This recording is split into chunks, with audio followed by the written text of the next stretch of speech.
Okay. So the battery should go in here. From the side, there's this cover. Push up.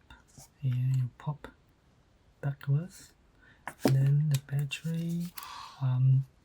battery and the SD card. So how the battery go in there? Yep, I think it's this way. And SD card going this way. This is the right way.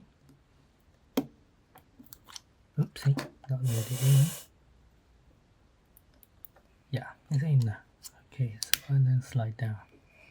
That's it. This housing, I guess, is for protection purpose. Don't know how this can work, but we'll find.